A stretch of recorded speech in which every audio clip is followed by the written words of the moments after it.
Ketika kamu berenang di pinggir pantai dan tak sengaja menelan air laut, pastinya akan merasakan asin di lidah. Oleh sebab itu, air laut yang asin dimanfaatkan oleh manusia untuk dijadikan sebagai garam, namun, hal tersebut akan berbeda apabila berenang di aliran sungai yang bersih. Sebab, air sungai memiliki rasa tawar. Air tersebut dimanfaatkan manusia untuk dikonsumsi atau membersihkan badan. Tapi, pernahkah kamu terpikirkan mengapa air laut punya rasa asin? Sedangkan air sungai memiliki rasa yang tawar. Daripada penasaran, simak pembahasannya secara lengkap dalam video ini. Mengapa air laut asin? Sebelum mengetahui penyebabnya, perlu diketahui bahwa rata-rata air laut mengandung sekitar 3,5% garam. Dilansir situs Woods Hole Oceanographic Institution, hal ini membuat air laut lebih padat daripada air tawar. Rasa asin air laut, atau disebut salinitas dalam bidang ilmiah, memiliki variasi yang berbeda di seluruh lautan.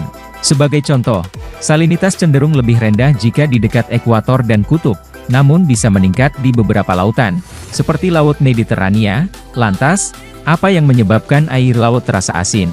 Jadi, salinitas laut dapat disebabkan oleh hujan yang mencuci ion mineral dari daratan menjadi air. Mengutip Natural History Museum UK, prosesnya dimulai dari karbon dioksida di udara yang larut ke dalam air hujan. Hal ini membuat air jadi sedikit asam. Ketika hujan turun, air tersebut mampu menghancurkan, mengerepos bebatuan, yang mana bebatuan itu adalah sumber utama garam yang larut dalam air laut. Nah, bebatuan yang keropos karena terkena hujan tadi dapat melepaskan garam dan mineral yang terpisah menjadi ion. Lalu, ion tersebut terbawa air limpasan atau runoff dan akhirnya mencapai lautan. Sedikit informasi, limpasan adalah air yang mengalir di atas tanah dan masuk ke sungai. Dua unsur yang paling umum berakhir di lautan karena limpasan adalah natrium dan klorida. Saat natrium dan klorida bergabung, hal ini membentuk natrium klorida atau garam. Itu sebabnya air laut jadi terasa asin. Apa penyebab air sungai terasa tawar? Sebagian besar dari kita tentu tahu kalau air sungai maupun danau memiliki rasa tawar. Namun sebenarnya, air sungai juga mengandung garam. Dalam situs Wonderopolis, disebutkan bahwa air sungai juga memiliki kandungan garam, namun memang lebih sedikit jumlahnya daripada air laut.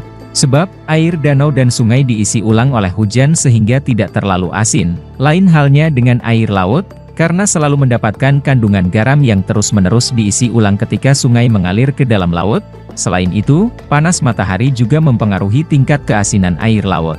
Panas matahari menyebabkan air di permukaan laut menguap dan membentuk lebih banyak garam. Oleh sebab itu, garam jadi lebih terkonsentrasi di lautan daripada di sungai. Nah, itu dia pembahasan mengenai mengapa air laut terasa asin namun air sungai punya rasa tawar. Semoga video ini dapat menjawab rasa penasaran kamu.